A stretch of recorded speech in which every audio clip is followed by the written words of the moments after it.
Now, fair Hippolyta, our nuptial hour draws on apace, for happy days bring in another moon. But Oma thinks how slow this old moon wanes. She lingers my desires like to a stepdam or a dowager, long withering out a young man's revenue. 4 days will quickly steep themselves in night. 4 nights will quickly dream away the time. And then the moon, like to a silver bow new bent in heaven, shall behold the night of our solemnities. Go, Philostrate, stir up the Athenian youth to merriments. Awake the pert and nimble spirit of mirth. Turn melancholy forth to funerals. The pale companion is not for our pomp. Hippolyta, I wooed thee with my sword, and won thy love doing thee injuries. But I will wed thee in another key, with pomp, with triumph, and with revelling. Happy be Theseus, our renowned duke. Thanks, good Egeus. What's the news with thee? Full of vexation come I, with complaint against my child, my daughter Hermia. Stand forth, Demetrius. My noble lord, this man hath my consent to marry her. Stand forth, Lysander. My gracious duke, this man hath witched the bosom of my child. Thou, Lysander, thou hast given her rhymes, and interchanged love tokens with my child, and hast by moonlight at her window sung with feigning voice verses of feigning love, and stolen the impression of her fantasy with bracelets of thine hair, rings, gauds, conceits, necks, trifles, nosegays, sweetmeats, messengers of strong prevailment in unhardened youth. With cunning hast thou filled my daughter's heart, turned her obedience, which is due to me, to stubborn harshness. But my gracious duke, be it so, she will not hear before your grace consent to marry with Demetrius. I beg the ancient privilege of Athens. As she is mine, I may dispose of her, which shall be either to this gentleman or to her death, according to our law, immediately provided in that case. What say you, Hermia? Be advised, fair maid. To you your father should be as a god, one that composed your beauties, yea, and one to whom you are but as a form in wax, by him imprinted, and within his power to leave the figure or disfigure it. Demetrius is a worthy gentleman. So is Lysander. In himself he is, but in this kind, wanting your father's voice, the other must be held the worthier. I would my father look but with my eyes. Rather your eyes must with his judgment look. I do entreat your grace to pardon me. I know not by what power I am made bold, nor how it may concern my modesty in such a presence here to plead my thoughts. But I beseech your grace that I may know the worst that may befall me in this case if I refuse to wed Demetrius. Either to die the death, or to abjure forever the society of men. Therefore, fair Hermia, question your desires. Know of your youth, examine well your blood, whether, if you yield not to your father's choice, you can endure the livery of a nun, for aye to be in shady cloister mewed, to live a barren sister all your life, chanting faint hymns to the cold, fruitless moon. Thrice blessed they that master so their blood to undergo such maiden pilgrimage. But earthly are happy as the rose distilled, than that which withering on the virgin thorn grows, lives, and dies in single blessedness. So will I grow, so live, so die, my lord, ere I will yield my virgin patent up unto his lordship, whose unwished yoke my soul consents not to give sovereignty. Take time to pause, and by the next new moon, the sealing day betwixt my love and me for everlasting bond of fellowship, upon that day, either prepare to die for disobedience to your father's will, or else to wed Demetrius as he would, or on Diana's altar to protest for aye austerity and single life. Relent, sweet Hermia, and Lysander, yield thy crazy title to my certain right. You have her father's love, Demetrius. Let me have Hermia's. Do you marry him? Scornful Lysander, true, he hath my love, and what is mine, my love shall render him, and she is mine, and all my right of her I do estate unto Demetrius. I am, my lord, as well derived as he is well possessed. My love is more than his. My fortunes everywhere as fairly ranked, if not with vantage, as Demetrius. And which is more than all these boasts can be, I am beloved of beauteous Hermia. Why should not I then prosecute my right? Demetrius, I'll avouch you to his head, made love to Nidar's daughter Helena, and won her soul, and she, sweet lady, dotes, devoutly dotes in idolatry, upon this spotted and inconstant man. I must confess that I have heard so much, and with Demetrius thought to have spoke thereof, but being overfull of self-affairs, my mind did lose it. But Demetrius, come, and come Egeus, you shall go with me. I have some private schooling for you both. For you, fair Hermia, look you arm yourself to fit your fancies to your father's will, or else the law of Athens yields you up, which by no means we may extenuate, to death or to a vow of single life. Come, my Hippolyta, what cheer, my love. Demetrius and Egeus, go along. I must employ you in some business against our nuptial, and confer with you of something nearly that concerns yourself. With duty and desire we follow you. How now, my love, why is your cheek so pale? How chance the roses there to fade so fast? Alike for want of rain, which I could well beteem them from the tempest of my eyes. Ay me, for aught that I could ever read, could ever hear by tale or history, the course of true love never did run smooth. But either it was different in blood, Cross, too high to be enthralled to low. or else misgrafted in respect of years, Spite, too old to be engaged to young. or else it stood upon the choice of friends. Hell, to choose love by another's eyes. Or if there were a sympathy in choice, war, death, or sickness did lay siege to it, making it momentary as a sound, swift as a shadow, short as any dream. Brief as the lightning in the collid night, that in a spleen unfolds both heaven and earth, and ere a man hath power to say, behold, the jaws of darkness to devour it up. So quick bright things come to confusion. If then true lovers have been ever crossed, it stands as an edict in destiny. Then let us teach our trial patience, because it is a customary cross, as due to love as thoughts and dreams and sighs, wishes and tears, poor fancy's followers. A good persuasion. Therefore hear me, Hermia. I have a widow aunt, a dowager of great revenue, and she hath no child. From Athens is her house remote 7 leagues, and she respects me as her only son. There, gentle Hermia, may I marry thee, and to that place the sharp Athenian law cannot pursue us.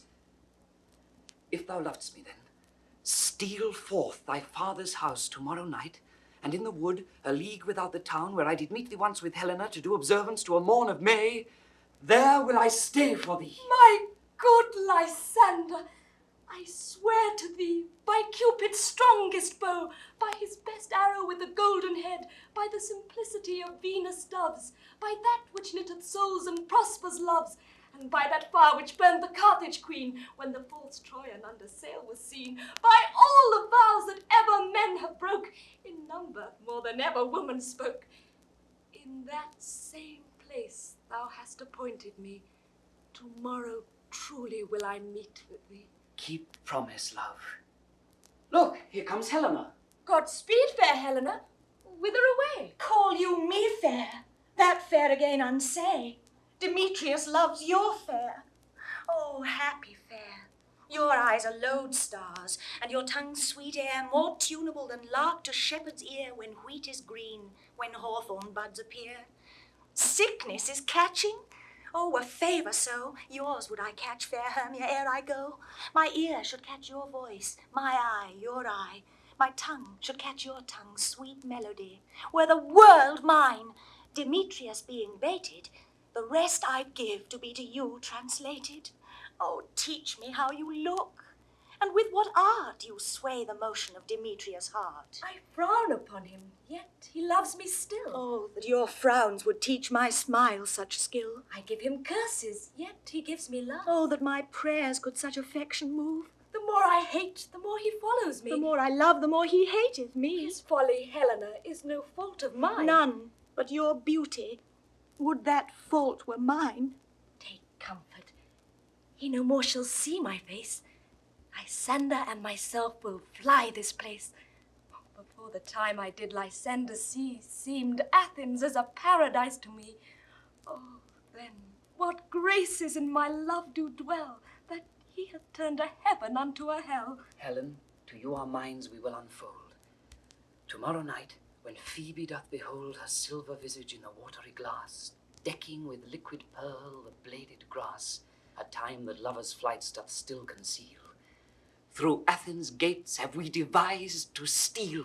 And in the wood, where often you and I upon faint primrose beds were wont to lie, emptying our bosoms of their counsel sweet, there my Lysander and myself shall meet, and thence from Athens turn away our eyes to seek new friends and stranger companies. Farewell, sweet playfellow. Pray thou for us, and good luck grant thee thy Demetrius. Keep word, Lysander. We must starve our sight from lovers' food till morrow, deep midnight. I will, my Hermia. Helena, adieu. As you on him, Demetrius dote on you. How happy some or other some can be. Through Athens I am thought as fair as she. But what of that? Demetrius thinks not so. He will not know what all but he do know. And as he errs, doting on Hermia's eyes, so I, admiring of his qualities. Things base and vile, holding no quantity, love can transpose to form and dignity. Love looks not with the eyes, but with the mind, and therefore is winged Cupid painted blind. Nor hath love's mind of any judgment taste, wings and no eyes figure unheedy haste. And therefore is love said to be a child, because in choice he is so oft beguiled. As waggish boys in game themselves forswear, so the boy love is perjured everywhere. For ere Demetrius looked on Hermia's eyne, he hailed down oaths that he was only mine. And when this hail some heat from Hermia felt, so he dissolved, and showers of oaths did melt. I will go tell him of fair Hermia's flight. Then to the wood will he tomorrow night pursue her. And for this intelligence, if I have thanks, it is a dear expense. But herein mean I to enrich my pain, to have his sight, thither and back again.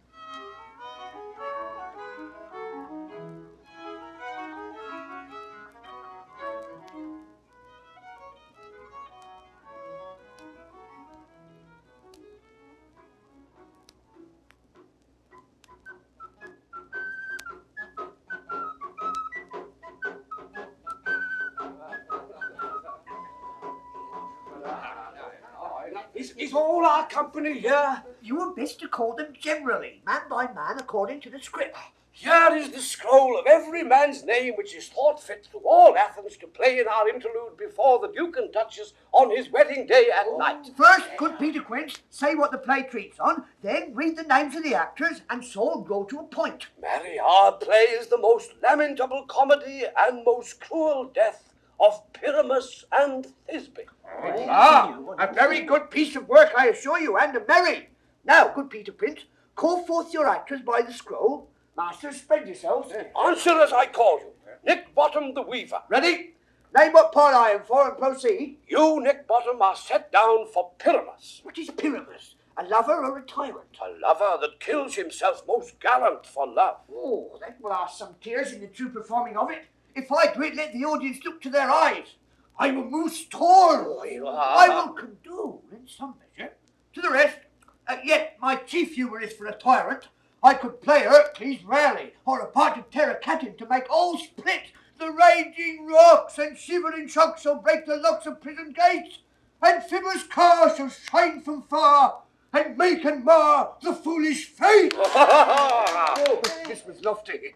Now name the rest of the players.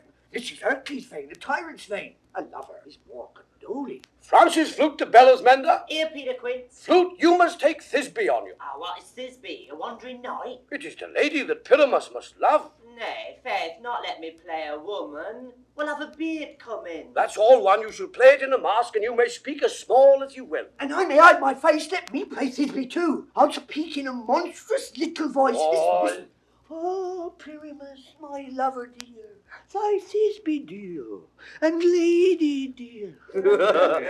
No, you must play Pyramus, and Flute, you Thisbe. Well, proceed. Robin Starveling the tailor. Here, Peter Quince. Robin Starveling, you must play Thisbe's mother.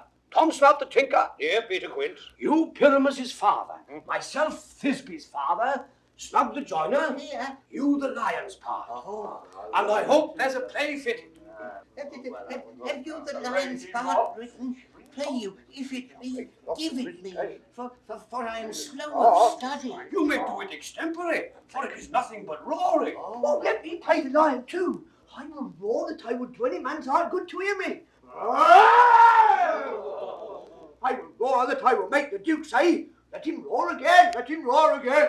You should do it too terribly, you would fright the Duchess and the ladies that they would shriek, and that were enough to hang us all. That would hang us, every mother's son. I grant you, friends, if you should fright the ladies out of their wits, they would have no more discretion but to hang us. But I will aggravate my voice so that I will roar you as gently as any sucking dove. I will roar you and ring nightingale. You can play no part but Pyramus, for Pyramus is a sweet-faced man, a proper man as one shall see in a summer's day, a most lovely gentleman-like man. Therefore you must needs play Pyramus. Well, I will undertake it. What beard were I best to play it in? I what you will. I would discharge it in either your straw colour beard, your orange tawny beard, your purple and grain beard, or your French crown coloured beard, your perfect yellow. Some of your French crowns have no hair at all, and then you will play barefaced. But masters, here are your parts, and I am to entreat you, request you, and desire you to come them by tomorrow night, and meet me in the palace wood, a mile without the town, by moonlight. There will we rehearse, for if we meet in the city, we shall be dogged with company, and our devices known. In the meantime, I will draw a bill of property such as the play wants. I pray you fail me not. We will meet, and there we may rehearse most obscenely and courageously. Take pains, be perfect. Adieu. Adieu. So we meet. Enough. All the convulsing.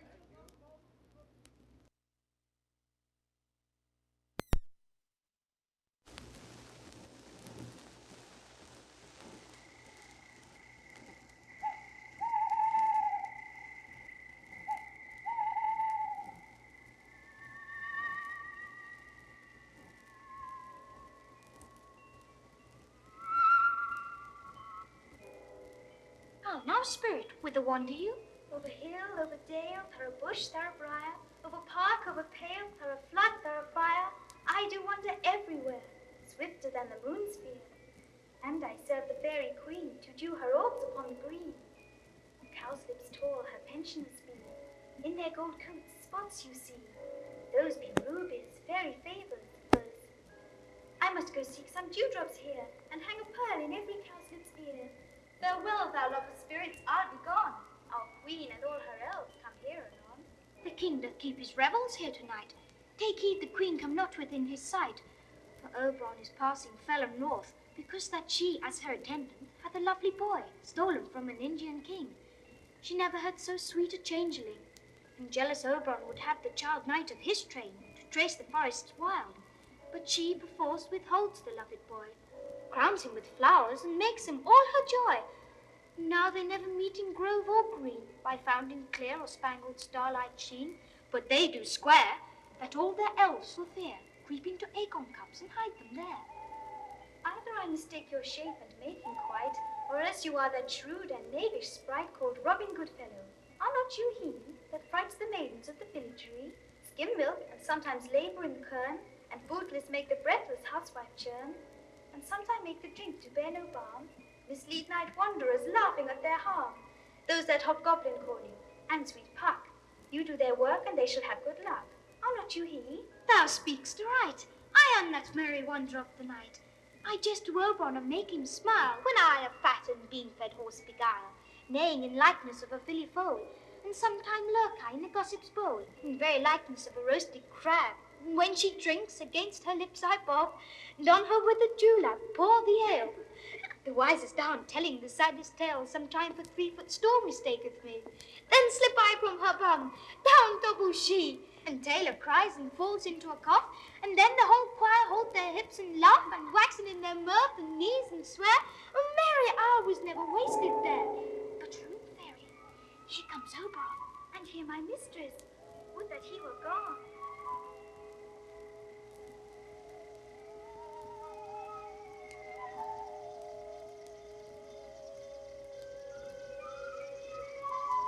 Ill met by moonlight, proud Titania. What? Jealous Oberon?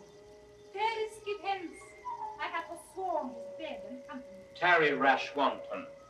Am not I thy lord? Then I must be thy lady. But I know when thou hast stolen away from fairyland, and in the shape of Colin sat all day playing on pipes of corn, and versing love to amorous Philida. Why art thou here, come from the farthest steppe of India, but that forsooth the bouncing Amazon, your buskined mistress and your warrior love, to Theseus must be wedded, and you come to give their bed joy and prosperity. How canst thou thus, for shame, Titania, glance at my credit with Hippolyta, knowing I know thy love to Theseus? Didst thou not lead him through the glimmering night from Perigenia, whom he ravished, and make him with fair Egeus break his faith with Ariadne and Antiopa? These are the forgeries of jealousy, and never, since the midsummer spring, met we on hill, in dale, forest, or mead, by paved fountain or by rushy brook, or in the beached margin of the sea, to dance our ringlets to the whistling wind, but with thy brawls thou hast disturbed our sport. Therefore the winds, piping to us in vain, as in revenge, have sucked up from the sea contagious fogs, which falling in the land, have every pelting river made so proud that they have overborne their continents. The ox hath therefore stretched his yoke in vain, the ploughman lost his sweat, the green corn hath rotted ere his youth attained a beard. The fold stands empty in the drowned field, and crows are fatted with the murried crop. The 9 men's morris is filled up with mud, and the quaint mazes on the wanton green, for lack of tread, are undistinguishable. The human mortals want their winter gear. No night is now with him or Carol bless. Therefore the moon, the governess of floods, pale in her anger, washes all the air, that rheumatic diseases do abound. And thorough this distemperature, we see the seasons alter. Hoary-headed frosts fall in the fresh lap of the crimson rose, and on old Hyam's thin and icy crown, an odorous chaplet of sweet summer buds is as in mockery set. The spring, the summer, the chilling autumn, angry winter, change their wonted liveries, and the mazed world, by their increase, now knows not which is which. And this same progeny of Egeus comes from our debate, from our dissension. We are their parents and original. Do you amend it, then? It lies in you. Why should Titania cross her Oberon? I do but beg a little changeling boy to be my henchman. Set your heart at rest. The fairy land buys not the child of me. His mother was a votaress of my order, and in the spiced Indian air by night full often had she gossiped by my side, and sat with me on Neptune's yellow sands, marking the embarked traders on the flood, when we had laughed to see the sails conceive and grow big-bellied with the wanton wind, which she, with pretty and with swimming gait following, her womb then rich with my young squire, would imitate and sail upon the land, to fetch me trifle and return again as from a voyage, rich with merchandise.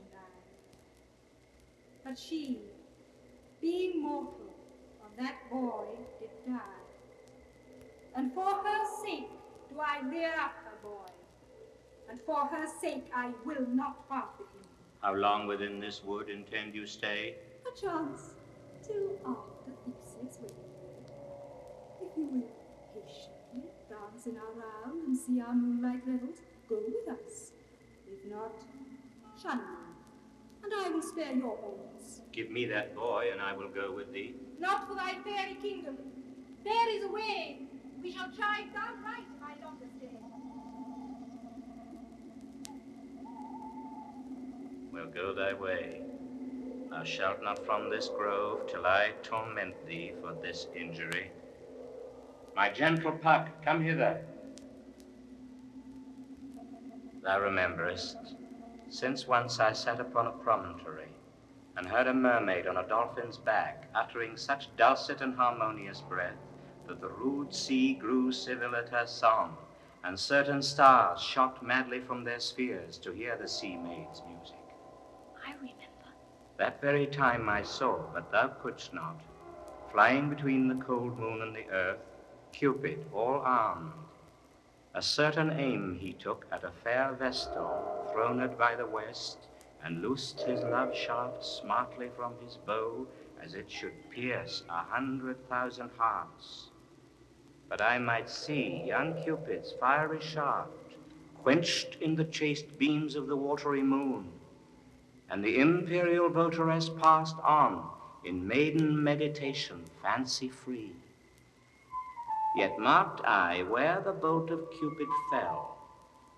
It fell upon a little western flower, before milk white, now purple with love's wound, and maidens call it love in idleness. Fetch me that flower.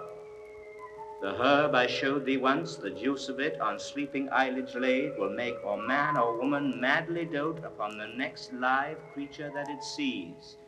Fetch me this herb, and be thou here again ere the Leviathan can swim a league. Oh, what about it? Round about here. Hold to me.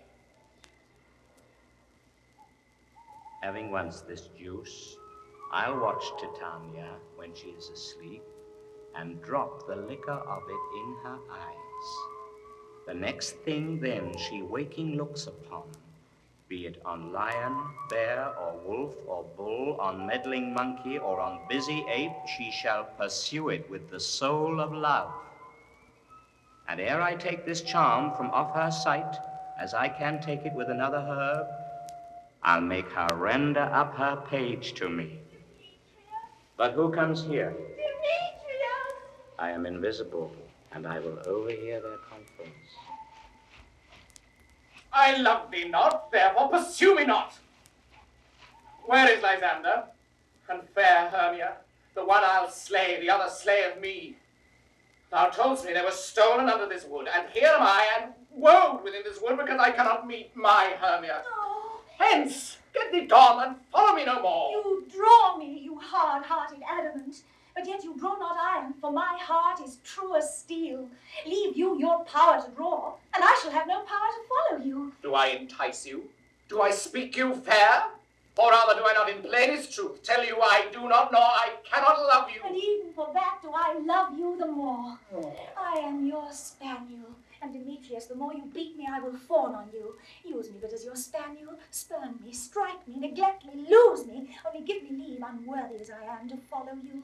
What worse a place can I beg in your love, and yet a place of high respect with me, than to be used as you use your dog? Tempt not too much the hatred of my spirit, for I am sick when I do look on thee. And I am sick when I look not on you. You do impeach your modesty too much, to leave the city and commit yourself into the hands of one that loves you not, to trust the opportunity of night and the ill counsel of a desert place with the rich worth of your virginity. Your virtue is my privilege for that. It is not night when I do see your face, therefore I think I am not in the night. Nor doth this wood lack worlds of company, for you in my respect are all the world. Then how can it be said I am alone, when all the world is here to look on me? I'll run from thee and hide me in the brakes, and leave thee to the mercy of wild beasts. The wildest hath not such a heart as you. Run when you will, the story shall be changed. Apollo flies, and Daphne holds the chase. The dove pursues the griffin, the mild hind makes speed to catch the tiger. Bootless speed when cowardice pursues and valor flies. I will not stay thy question. Let me go. Or if thou follow me, do not believe, but I shall do thee mischief in the wood. Ah, in the temple, in the town, the field, you do me mischief. Why, Demetrius, your wrongs do set a scandal on my sex.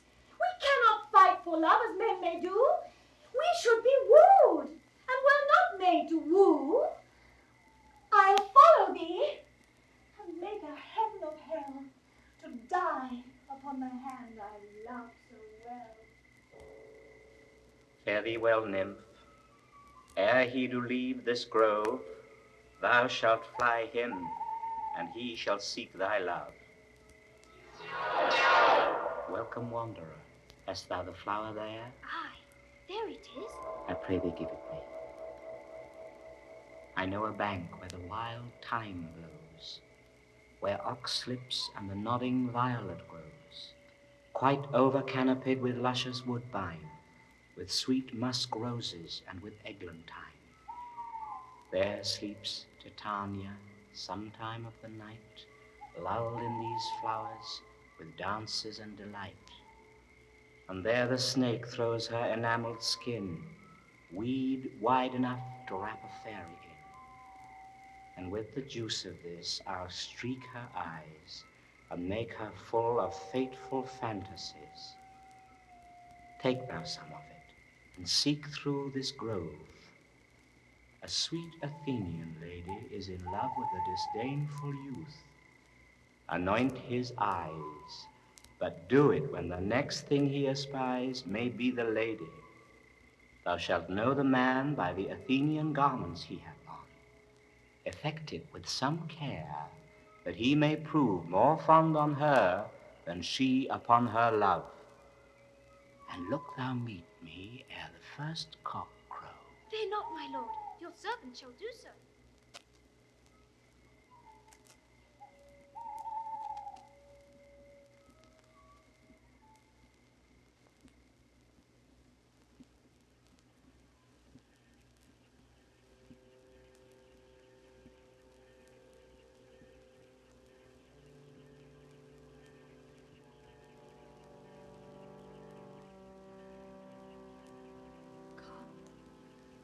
Now a roundel and a fairy song.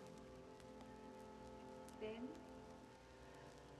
for the third part of a minute hence, some to kill cankers in the musk rose buds, some war with rare mice for their leathern wings to make my small elves coats, and some keep back the clamorous owl with nightly hoots and wonders at our quaint spirits.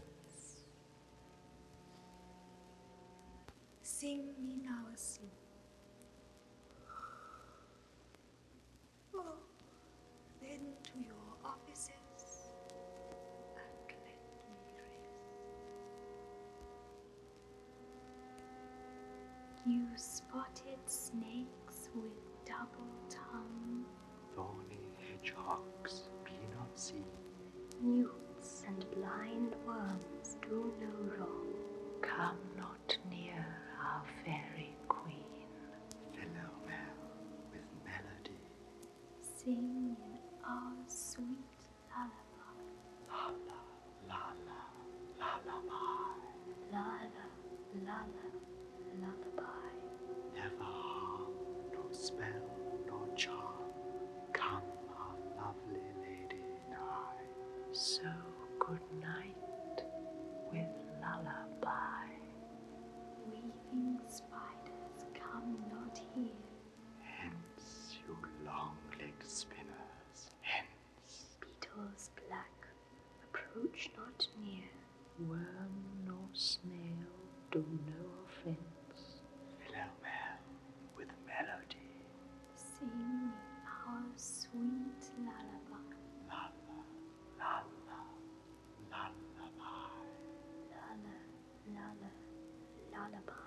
Never harm, nor spell, nor charm. Come, our lovely lady nigh. So good night with lullaby. Hence away, now all is well. One aloof and sentinel.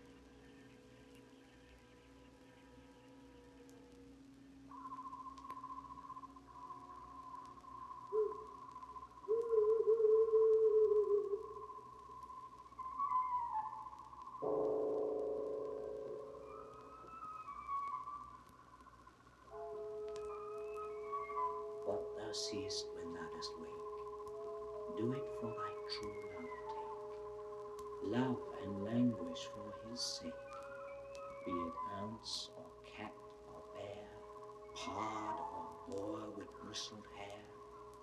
In thy eye that shall appear, when thou wakest, it is thy dear.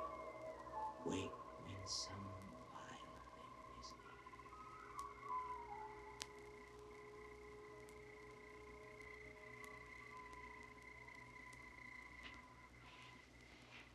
Fair love, you faint with wandering in the wood, and to speak truth, I have forgot our way. We'll rest us, Hermia, if you think it good, and tarry for the comfort of the day. Be it so, Lysander. Find you out of bed, for I upon this bank will rest my head. One turf shall serve as pillow for us both. one heart, one bed, two bosoms, and one troth. Nay, good Lysander, for my sake, my dear, lie further off yet. Do not lie so near. Oh, take the sense, sweet, of my innocence. Love takes the meaning in love's conference. I mean that my heart unto yours is knit, so that but one heart we can make of it. Two bosoms interchained with an oath, so then two bosoms and a single troth. Then by your side no bedroom me deny, for lying so, Hermia, I do not lie. Lysander riddles very prettily. Now much beshrew my manners and my pride if Hermia meant to say Lysander lied. But, gentle friend, for love and courtesy lie further off in human modesty. Such separation as may well be said becomes a virtuous bachelor and a maid, so far be distant. And good night, sweet friend. Thy love near altar till thy sweet life end. Amen. Amen to that fair prayer say I, and then end life when I end loyalty. Here is my bed. Sleep give thee all his rest. With half that wish, the wisher's eyes be pressed.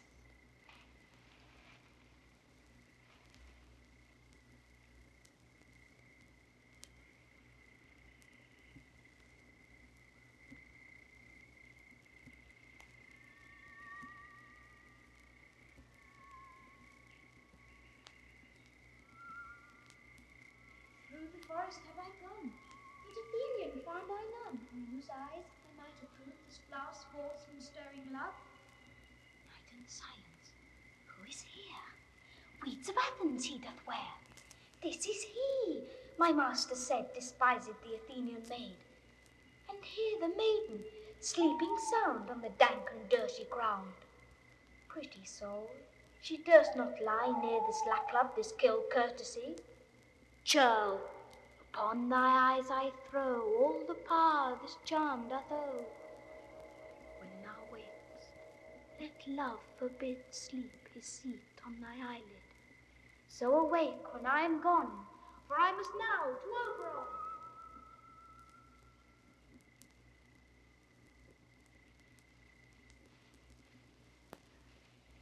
Stay! Though thou kill me, sweet Demetrius. I charge thee, hence, and do not harm me thus. Oh, wilt thou darkling leave me? Do not so. Stay, on my peril. I alone will go. Oh, I am out of breath in this fond chase. The more my prayer, the lesser is my grace. Happy is Hermia wheresoe'er she lies, for she hath blessed and attractive eyes. How came her eyes so bright? Not with salt tears, if so, my eyes are oftener washed than hers. No, no, I am as ugly as a bear. For beasts that meet me run away for fear. Therefore no marvel though Demetrius do as a monster fly my presence thus. What wicked and dissembling glass of mine made me compare with Hermia's fiery eyne? But who is here? Lysander on the ground? Dead? Or asleep? I see no blood, no wound. Lysander? Oh, if you live, good sir, awake. And run through fire I will for thy sweet sake. Transparent Helena, nature shows her art that through thy bosom makes me see thy heart. Where is Demetrius? Oh, how fit a word is that vile name to perish on my sword. Do not say so, Lysander, say not so. What though he love your Hermia, Lord? What though yet Hermia still loves you? Then be content. Content with Hermia? No, I do repent the tedious minutes I with her have spent. Not Hermia, but Helena I love. Who will not change a raven for a dove? The will of man is by his reason swayed, and reason says you are the worthier maid. Things growing are not ripe until their season, so I, being young, till now ripe not to reason, and touching now the point of human skill, reason becomes the marshal to my will, and leads me to your eyes, where I'll look love's stories written in love's richest book. Wherefore was I to this keen mockery born? When at your hands did I deserve this scorn? Is't not enough, young man, that I did never know nor never can deserve a sweet look from Demetrius' eye, but you must flout my insufficiency? Good troth, you do me wrong, good sooth you do, in such disdainful manner me to woo. But fare you well. Perforce, I must confess, I thought you lord of more true gentleness. Oh, but a lady of one man refused, should of another therefore be abused. She sees not Hermia. Hermia, sleep thou there, and never mayst thou come Lysander near. For as a surfeit of the sweetest things the deepest loathing to the stomach brings, or as the heresies that men do leave are hated most of those they did deceive, so thou, my surfeit and my heresy, of all be hated, but the most of me. And all my powers address your love and might, to honor Helen and to be her knight.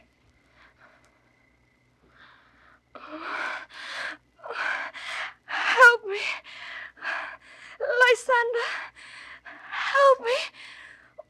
Do thy best to pluck this crawling serpent from my breast. Ay me, for pity.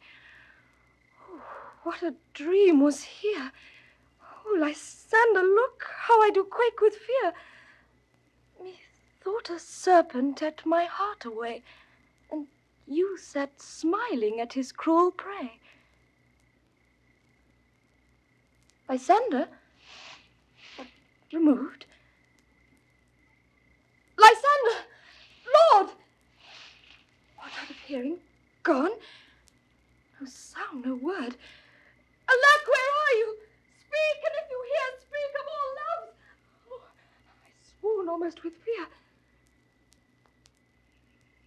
No? Then I will perceive you are not nigh. Either death or you I'll find immediately.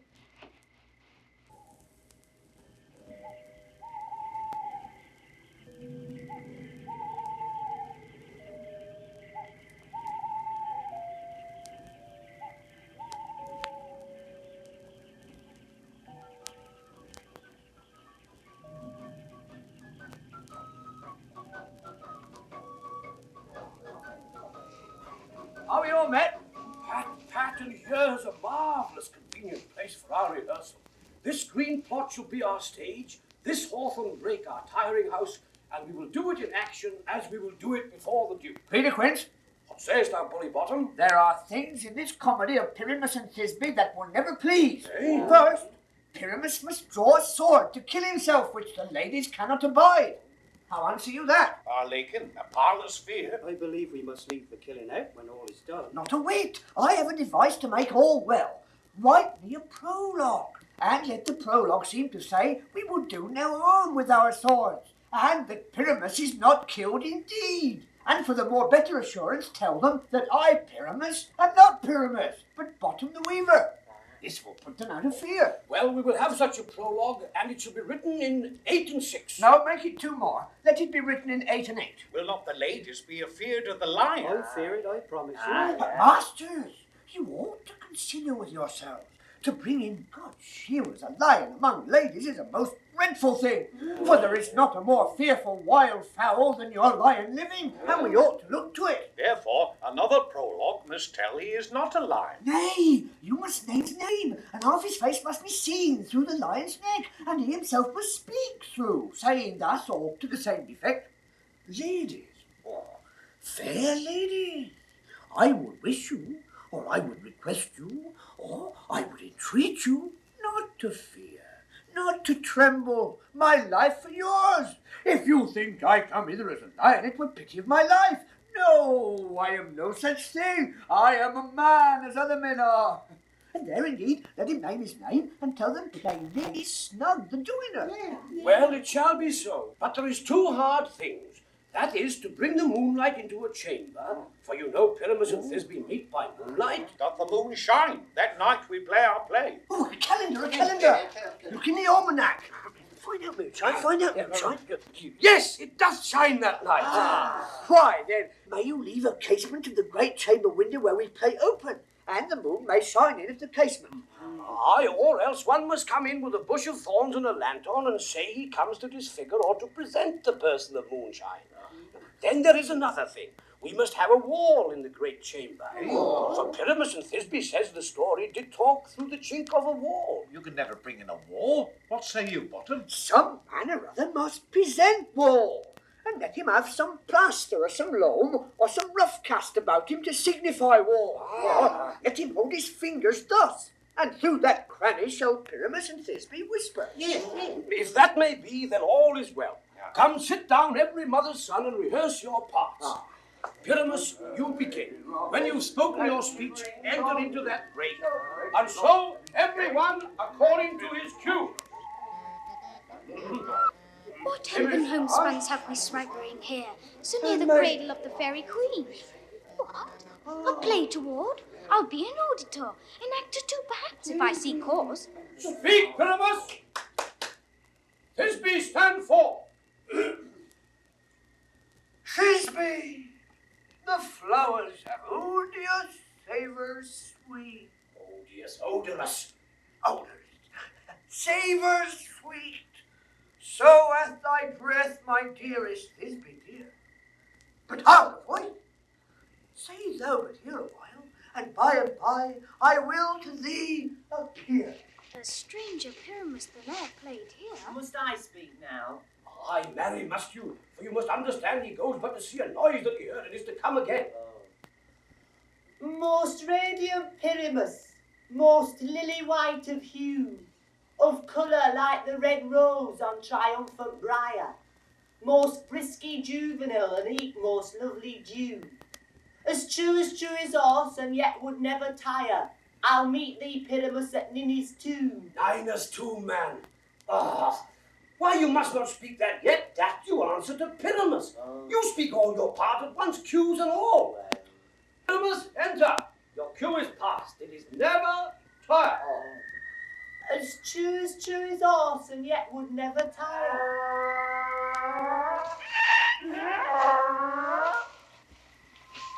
If I were fair, Thisbe, I will only lie. Who's strange? We are haunted.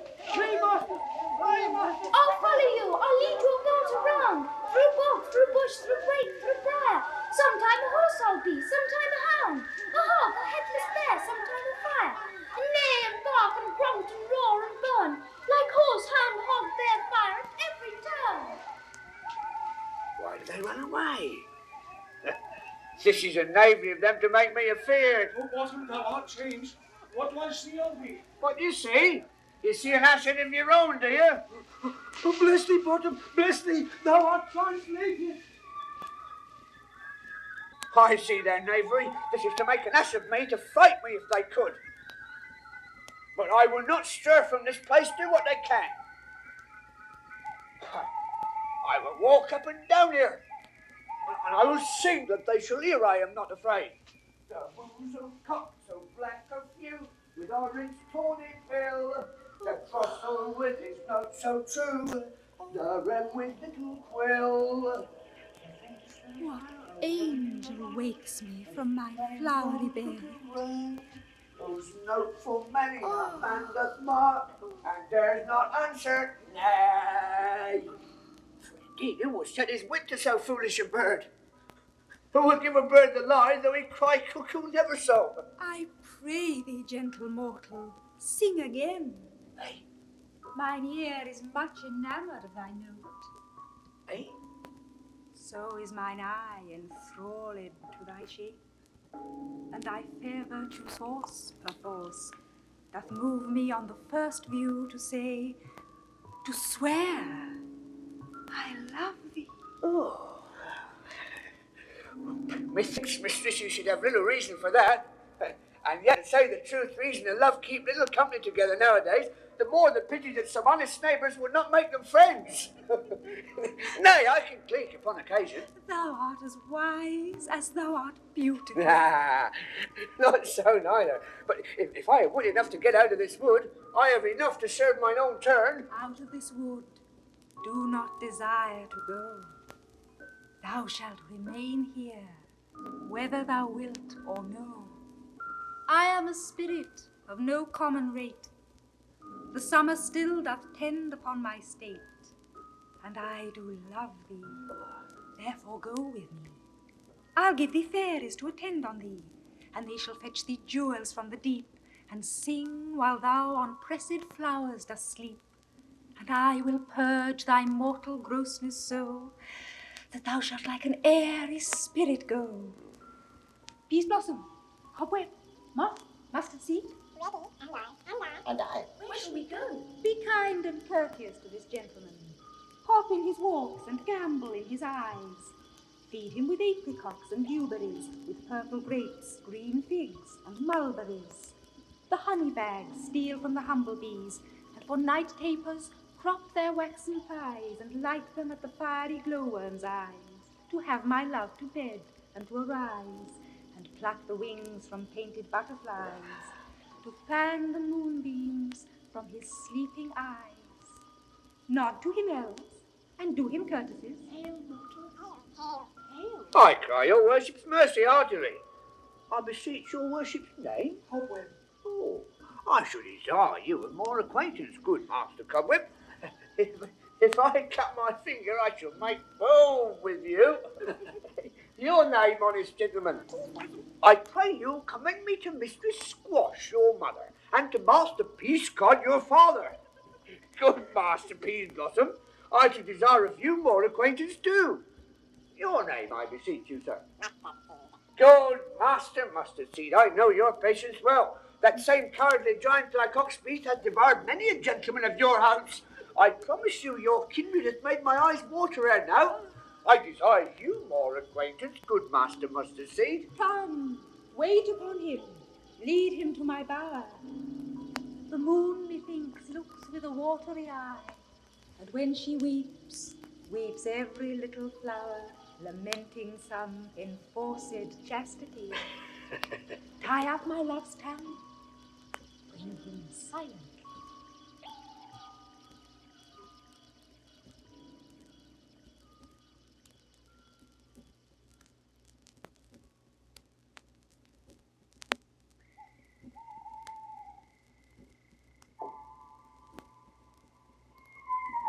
I wonder if Titania be awaked. Then what it was that next came in her eye when she must dote on in extremity.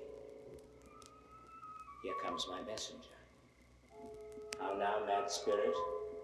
What night rule now about this haunted grove? My mistress with a monster is in love. Near to her close and consecrated bower, while she was in her dull and sleeping hour, a crew of patches, rude mechanicals, that work for bread upon Athenian stores, were met together to rehearse a play, intended for great Theseus' nuptial day. The shallowest thickskin of that barren sort, who Pyramus presented in their sport, forsook his scene, and ended in a break, when I did him at this advantage take, and as his knoll I fixed on his head, and on his Thisbe must be answered, and forth my mimic comes, when they him spy, as wild geese that the creeping fowler eye, or russet pated chofts, many in sort, rising and cawing at the gun's report, sever themselves and madly sweep the sky, so at his sight away his fellows fly, and at our stamp here o'er and o'er one falls. He murder cries, and help from Athens calls. Their sense thus weak, lost with their fears thus strong, made senseless things begin to do them wrong. For briars and thorns at their apparel snatch, some sleeves, some hats from yield as all things catch.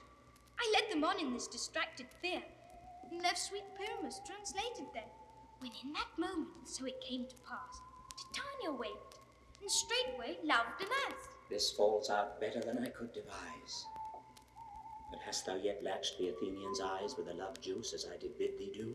I took him sleeping, that is finished too, and the Athenian woman by his side, that when he waked to force she must be eyed. Hermia. Stand close. Hermia. This is the same. This is the woman, not this the man. Oh, why rebuke you him that loves you so? Lay breath so bitter on your bitter foe. Now I but chide, but I should use thee worse, for thou, I fear, hast given me cause to curse. If thou hast slain Lysander in his sleeping, or shoes in blood, plunge in the deep and kill me too. The sun was not so true unto the day as he to me. Would he have stolen away from sleeping Hermia?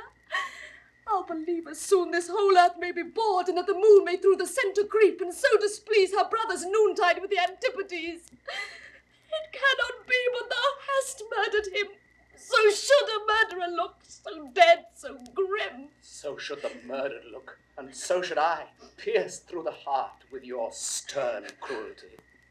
Yet you, the murderer, look as bright, as clear as yonder Venus in her glimmering sphere. What's this to my Lysander? Where is he? Ah, good Demetrius, wilt thou give him me? I had rather give his carcass to my hounds. Oh, dog! Oh, cur, thou drivest me past the bounds of maiden's patience. Hast thou killed him then? Henceforth be never numbered among men. Oh, once tell true, even for my sake. Dost thou have looked upon him being awake, and hast thou killed him sleeping? Oh, brave touch! Could not a worm and adder do so much?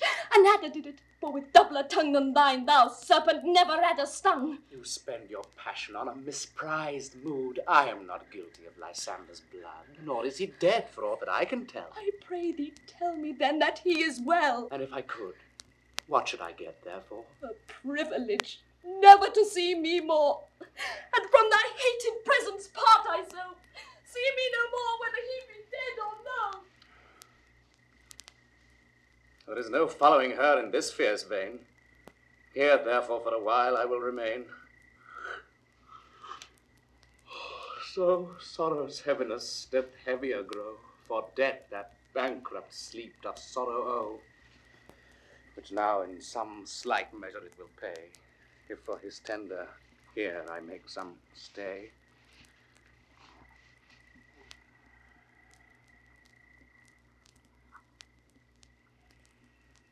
What hast thou done?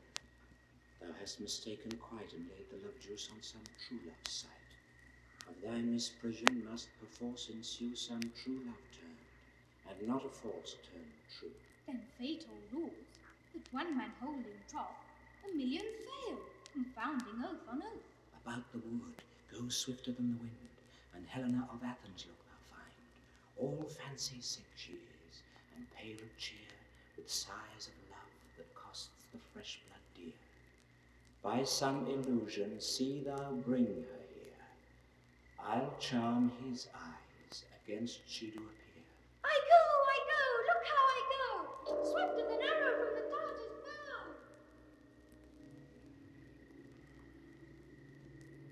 Flower of this purple dye, hid with Cupid's archery, sink in apple of his eye. When his love he doth espy, let her shine as gloriously as the Venus of the sky. When thou wakest, if she be by, beg of her for remedy. Captain of our fairy band, Helena is here at hand, and the youth mistook by me, pleading for a lover's fee. Shall we their fond pageant see? Lord, what fools these mortals be! Stand aside.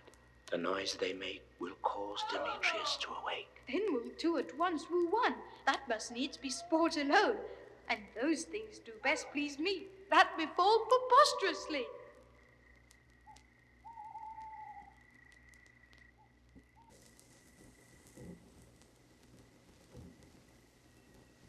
Helena! Why should you think that I should woo in scorn? Scorn and derision never come in tears. Look, when I vow, I weep, and vows so born in their nativity all truth appears. How can these things in me seem scorn to you, bearing the badge of faith to prove them true? You do advance your cunning more and more. When truth kills truth, oh, devilish holy fray. These vows are Hermia's. Will you give her o'er? Weigh oath with oath, and you will nothing weigh. Your vows to her and me put in 2 scales will even weigh, and both as light as tails. I had no judgment when to her I swore. Nor none in my mind, now you give her all. Demetrius loves her, and he loves not you. Oh, Helen, goddess, nymph, perfect, divine, to what, my love, shall I compare thine eyne? Crystal is muddy.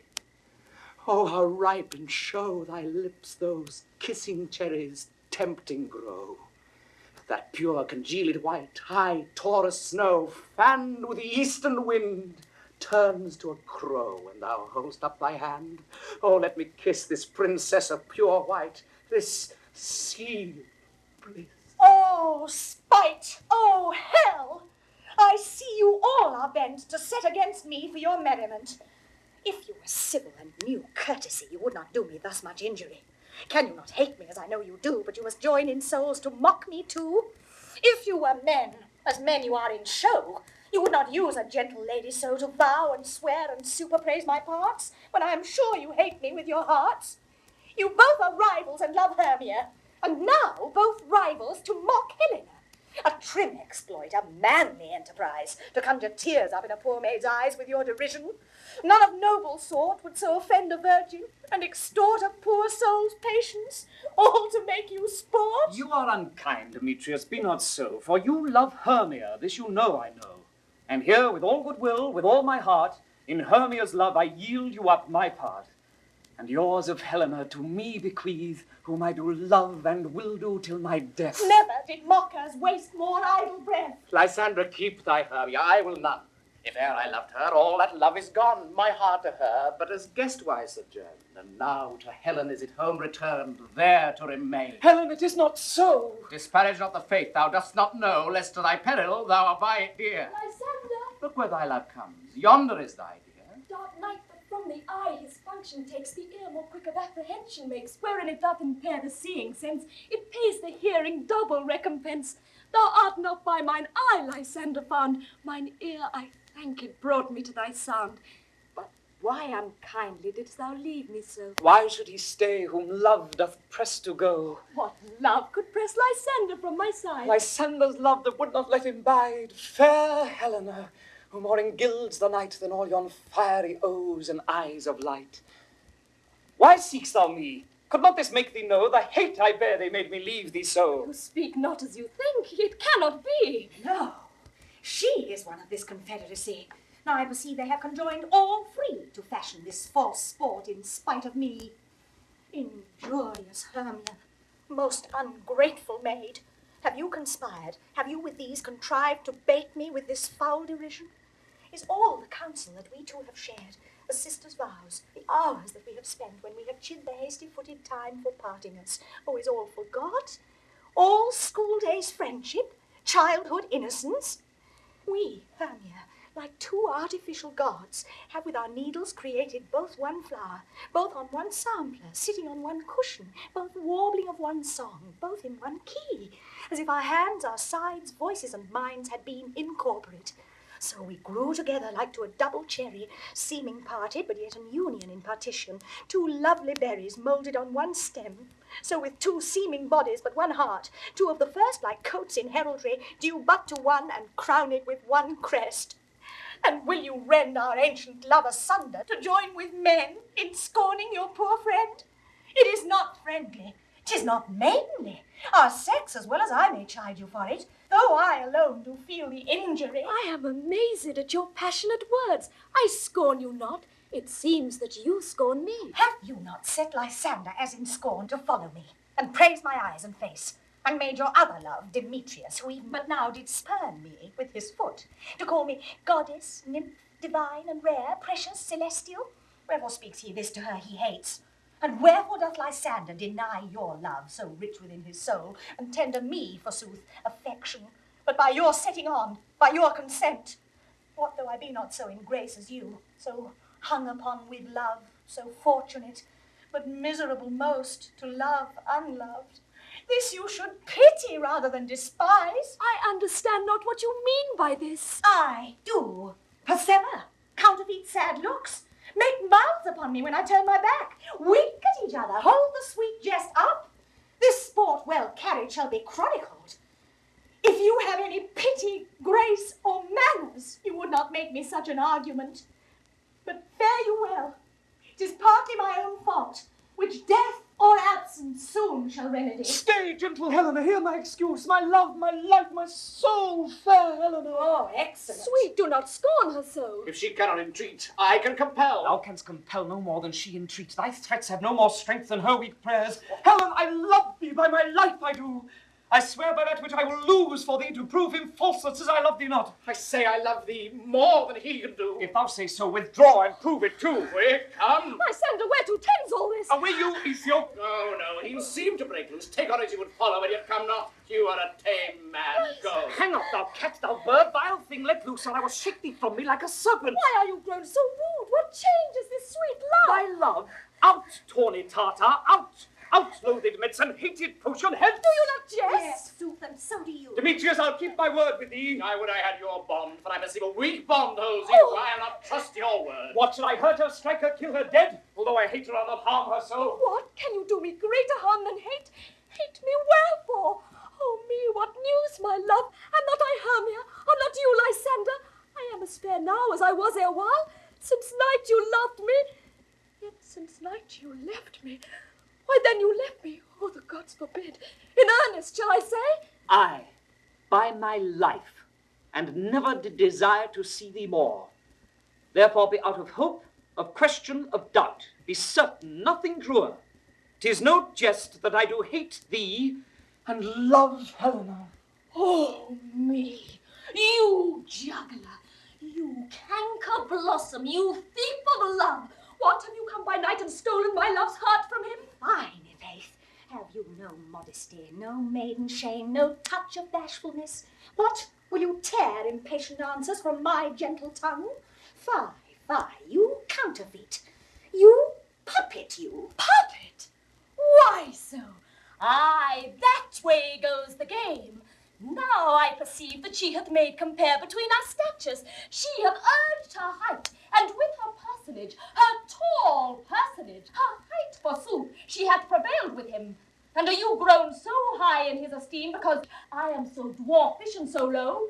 How low am I, thou painted maypole? Ooh. Speak, how low am I? I am not yet so low but that my nails can reach unto thine eyes. Though you mock me, gentlemen, let her not hurt me. I was never cursed. I have no gift at all in shrewishness. I am a right maid for my cowardice. Let her not strike me. You perhaps may think because she is something lower than myself that I can match her. No, hark again. Good Hermia, do not be so bitter with me. I evermore did love you, Hermia, did ever keep your counsels, never wronged you. Say that in love unto Demetrius I told him of your stealth unto this wood.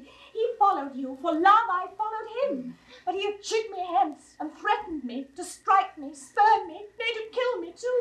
And now so you will let me quiet go. To Athens will I bear my folly back, and follow you no further. Let me go. You see how simple and how fond I am. Why get you gone? Who is that hinders you? A foolish heart that I leave here behind. What, with Lysander? Demetrius! Be not afraid, she shall not harm thee, Helena. No, sir, she shall not, though you take her Oh, part. when she is angry, she's keen and shrewd. She was a vixen when she went to school, and though she be but little, she is fierce. Little again, nothing but low and little. Why will you suffer her to flout me thus? Let me come to her. Get you gone, dwarf. You minimus of hindering knotgrass maid, you bead, you acorn. You are too officious in her behalf that scorns your services. Let her alone. Speak not of Helena, take not her part, for if thou dost intend never so little show of love to her, thou shalt abide. Now she holds me not. Now follow if thou darest, to try whose right, or thine or mine, is most in Helena. Follow? Nay, I'll go with thee. Keep my jowl. You mistress, all this coil is long of you. Nay, go not I back. will not trust you, I, nor longer stay in your cursed company. Your hands than mine are quicker for a fray. My legs are longer, though, to run away. I am amazed, and know not what to say.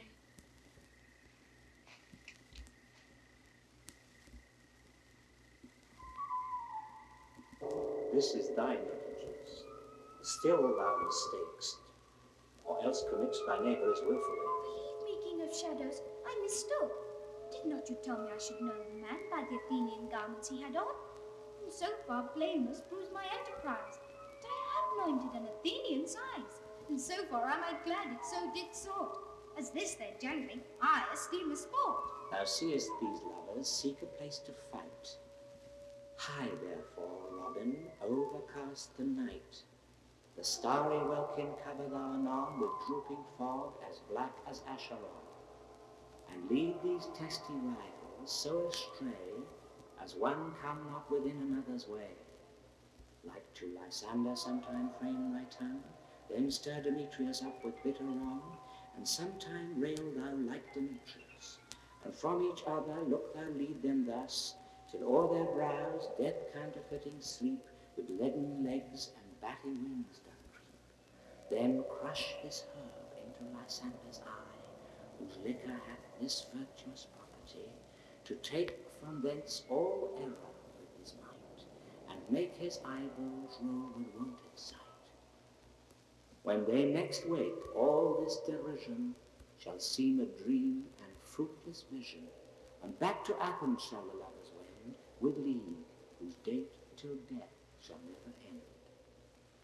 Whilst I in this affair do be employed, I'll to my queen, and beg her Indian boy, and then I will her charmed eye release from monsters' view, and all things shall be peace. My fairy lord, this must be done with haste, for night's swift dragons cut the clouds full fast, and yonder shines Aurora's harbinger. Cameras approach, ghosts, wandering here and there, from home to churchyards. Damned spirits all, that in crossways and floods of burial, already to their wormy beds are gone. For fear lest day should look their shames upon, they wilfully themselves exile from light, and must for aye consort with black-browed night. But we are spirits of another sort. I with the morning's love have oft made sport, and like a forester the groves may tread, even till the eastern gate all fiery red, opening on Neptune with fair blessed beams, turns into yellow gold his salt green streams. But notwithstanding, haste, make no delay, we may effect this business yet ere day.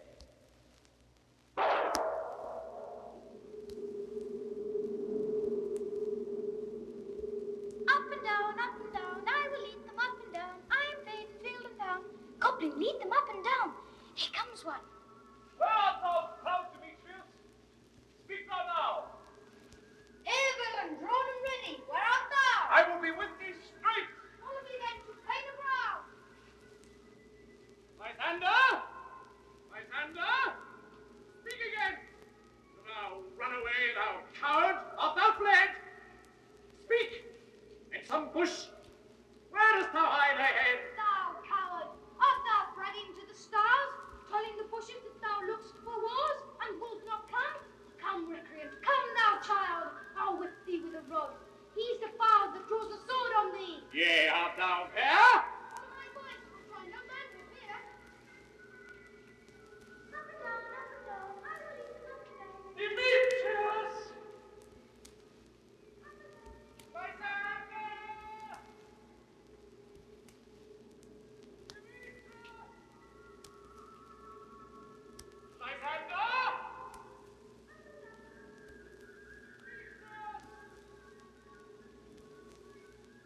He goes before me and still dares me on. When I come where he calls, then he is gone.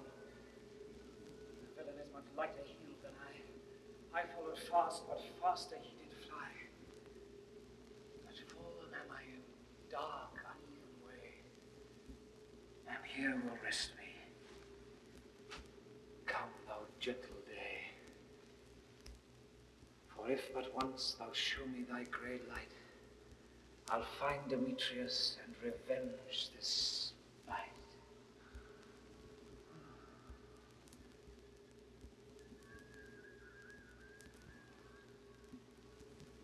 Lysander! Oh, coward, why comest thou not? Abide me if thou darest, for well I wot thou runst before me, shifting every place, and darest not stand nor look me in the face. Where art thou now? Come hither, I am here. Nay, then thou mocks me. Thou shalt buy this dear if ever I thy face by daylight see. Now go thy way. Faintness constraineth me to measure out my length on this cold bed. By day's approach, look to be visited.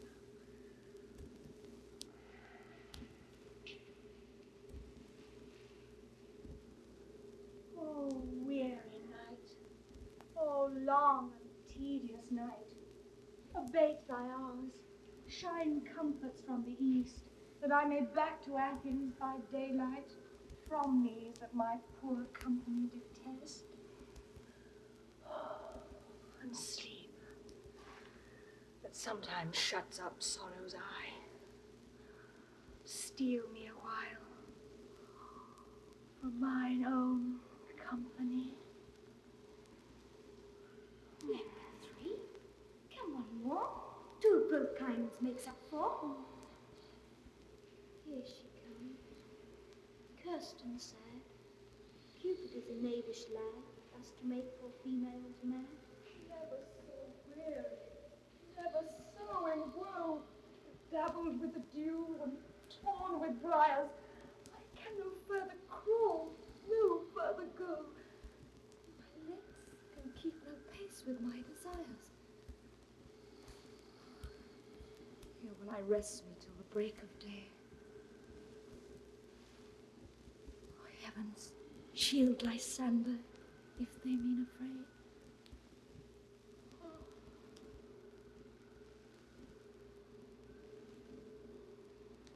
On the ground, sleep sound. I'll apply to your eye, gentle lover, remedy. When thou wakest, thou takest true delight in the sight of thy former lady's eye. And the country proverb known, that every man should take his own, in your waking shall be shown. Jack shall have Jill, naught shall go ill. The man shall have his mare again, and all shall be well.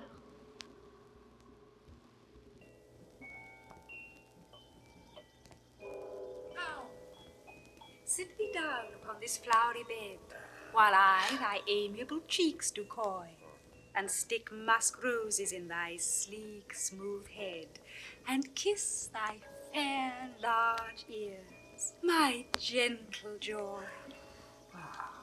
Where's Peas Blossom? Scratch my head, Peas Blossom.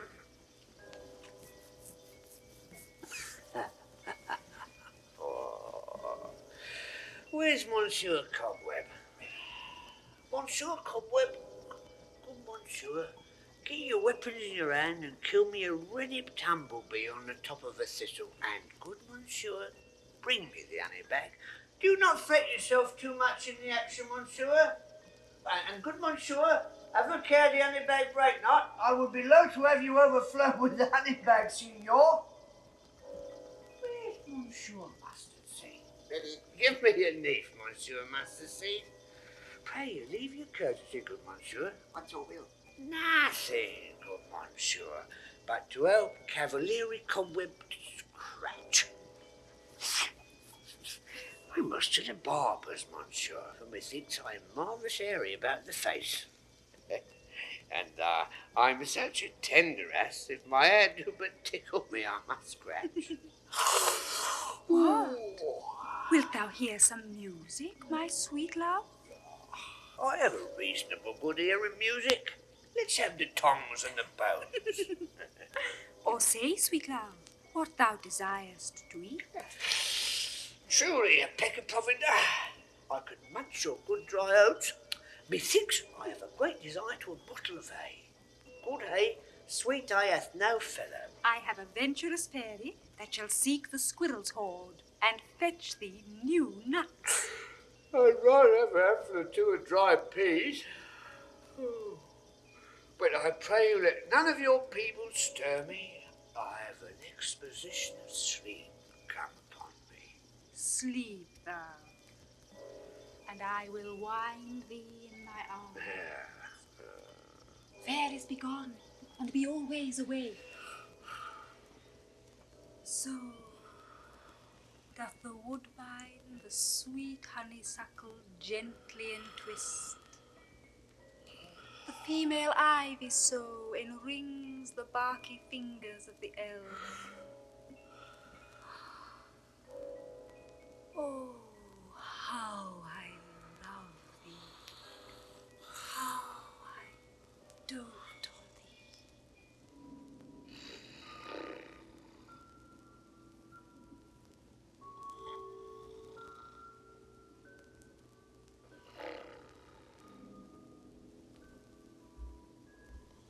Welcome, good Robin.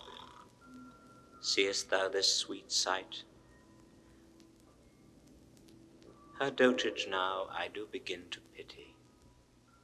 For meeting her of late behind the wood, seeking sweet favours for this hateful fool, I did upbraid her and fall out with her. For she his hairy temples then had rounded with coronet of fresh and fragrant flowers, and that same dew which sometime on the buds was wont to swell like round and orient pearls, stood now within the pretty floweret's eyes, like tears that did their own disgrace bewail. When I had at my pleasure taunted her, and she in mild terms begged my patience, I then did ask of her changeling child, which straight she gave me, and her fairy sent to bear him to my bower in fairy land. And now I have the boy, I will undo this hateful imperfection of her eyes.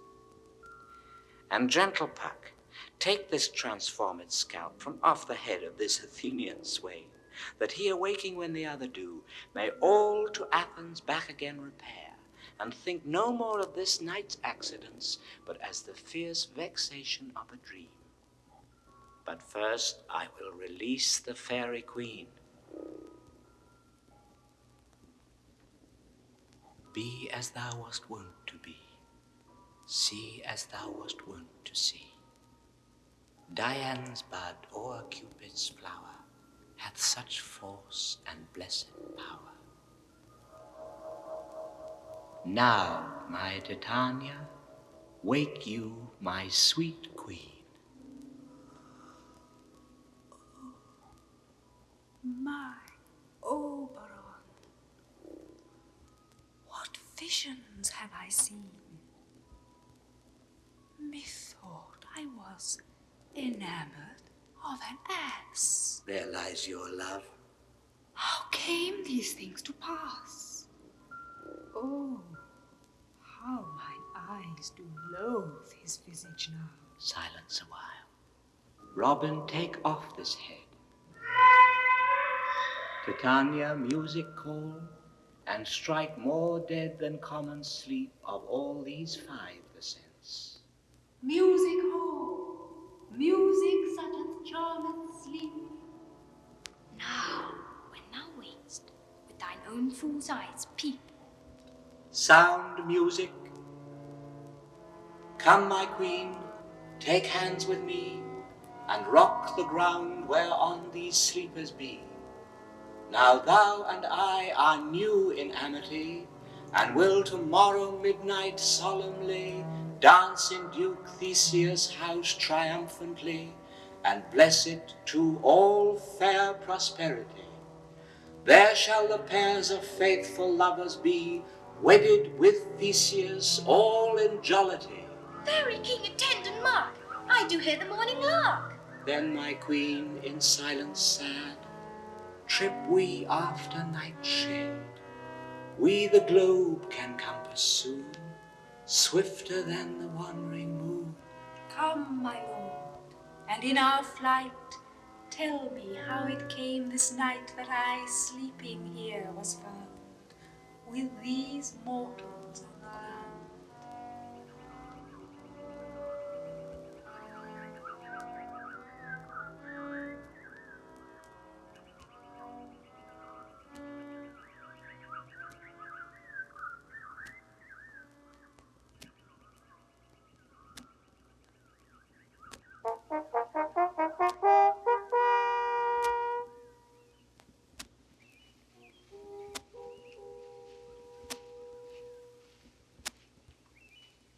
one of you find out the forester, for now our observation is performed. And since we have the varward of the day, my love shall hear the music of my hounds. Uncouple in the western valley. Let them go! Dispatch, I say, and find the forester. We will fare clean up to the mountain's top and mark the musical confusion of hounds and echo in conjunction. I was with Hercules and Cadmus once, when in a wood of Crete they bayed the bear with hounds of Sparta. Never did I hear such gallant chiding, for besides the groves, the skies, the fountains, every region near seemed all one mutual cry. I never heard so musical a discord, such sweet thunder. My hounds are bred out of the Spartan kind, so flued, so sanded, and their heads are hung with ears that sweep away the morning dew. Crook-kneed and dew-lapped like Thessalian bulls, slow in pursuit, but matched in mouth like bells, each under each. A cry more tunable was never hollowed to nor cheered with horn in Crete, in Sparta, nor in Thessaly. Judge when you hear. But soft. What notes are these?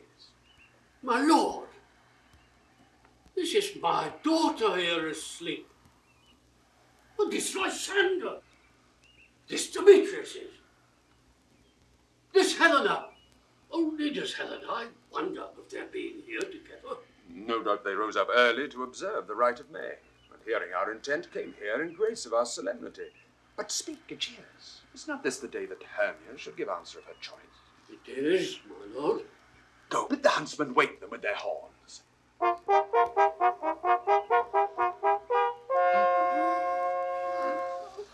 Good morrow, friends. St. Valentine is past. Begin these woodbirds but to couple now? Pardon, my lord. I pray you all stand up.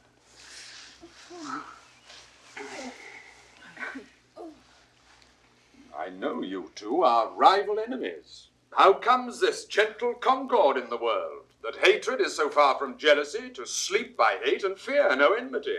My lord, I shall reply amazedly, half sleep, half waking. But as yet I swear I cannot truly say how I came here.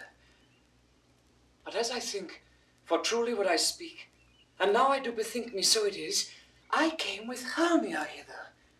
Our intent was to be gone from Athens, where we might, without the peril of the Athenian law... Enough, enough! My lord, you have enough. I beg the law upon his head. They would have stolen away, they would, Demetrius. Thereby to have defeated you and me, you of your wife, and me of my consent that she should be your wife. My lord, fair Helen told me of their stealth, of this their purpose hither, to this wood, and I, in fury, hither followed them, fair Helena in fancy following me. But, my good lord, I wot not by what power, but by some power it is.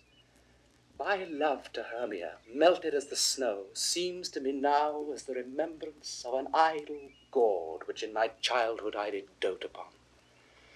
And all the faith, the virtue of my heart, the object and the pleasure of mine eye is only Helena.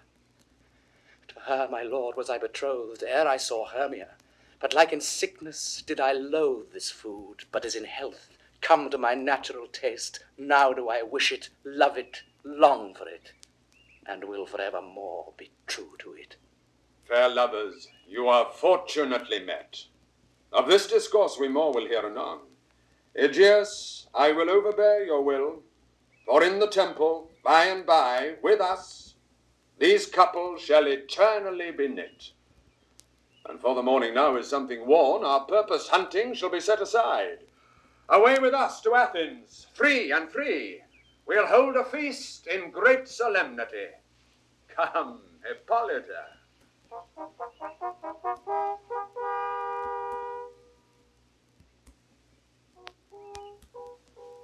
These things seem small and undistinguishable, like far-off mountains, turn it into clouds. Thinks I see these things with parted eye, when everything seems double. So methinks.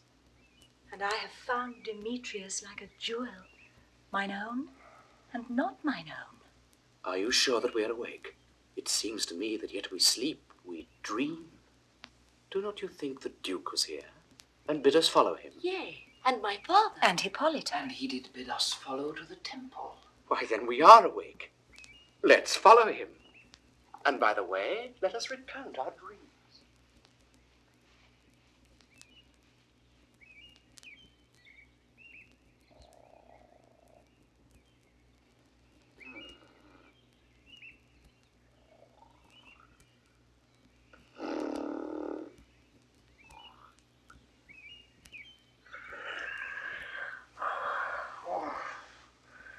much you can call me and I will answer.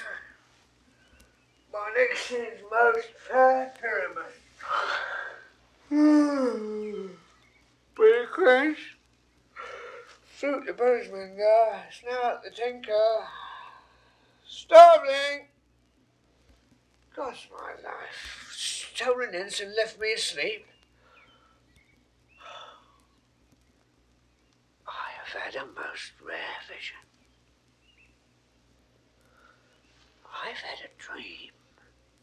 Pastor widow man a say what dream it was. Man is but an ass if he go about to expound his dream. Methought I was. There's no man can tell what. Methought I was, and methought I had. But man is but a patched fool if he will offer to say what methought I had. The eye of man hath not heard. The ear of man hath not seen. Man's hand is not able to taste. His tongue to conceive, nor his heart to report what my dream was. I will get Peter Quince to write a ballad of this dream. It shall be called Bottom's Dream, because it hath no bottom. And I will sing it in the latter end of our play before the Duke. Peradventure, to make it the more gracious, I will sing it at her death.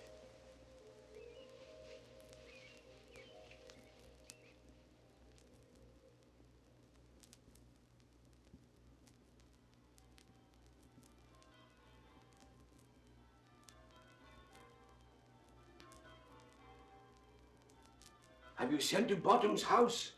Is he come home yet? He cannot be heard of out of doubt he is transported. If he come not, then the play is mad. It goes not forward, does it? It is not possible. You have not a man in all Athens able to discharge Pyramus but he. No. He has simply the best wit of any handicraft man in Athens. Yea, and the best person too. And he is a very paramour for a sweet voice. Oh, you must say paragon. A paramour is, God bless us, a thing of naught. Masters, the Duke is coming from the temple, and there is 2 or 3 lords and ladies more married. If our sport had gone forward, we had all been made men. Oh, sweet bully Bottom. Thus has he lost 6pence a day during his life. Well, he could not escape 6pence a day. Yeah. And the Duke had not given him 6pence a day for playing Pyramus, I'll be hanged. Well, he would have deserved it. 6pence a day in Pyramus or nothing. Where are these lads? Where are these lads? Oh, most happy hour. Masters, I am to discourse wonders. But ask me not what, for if I tell you I am no true Athenian. I will tell you everything right as it fell. It is here, sweet Bottom. Not a word of me. All that I will tell you is that the Duke hath died. Get your apparel together, good strings to your beards, new ribbons to your pumps, meet presently at the palace, every man look on his part, for the short and long is, our play is preferred. In any case, let, since we have clean linen, and let not him that plays the lion pare his nails, for they shall hang out for the lion's claws. And most dear actors, eat no onions nor garlic, for we are to utter sweet breath. And I do not doubt but to hear them say it is a sweet comedy. No more words. Away. No. Away.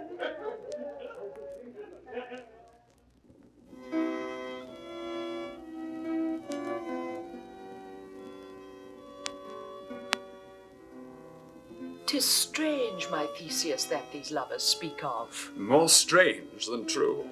I never may believe these antique fables, nor these fairy toys. Lovers and madmen had such seething brains, such shaping fantasies, that apprehend more than cool reason ever comprehends. The lunatic, the lover, and the poet are of imagination all compact. One sees more devils than vast hell can hold, that is the madman. The lover, all as frantic, sees Helen's beauty in a brow of Egypt.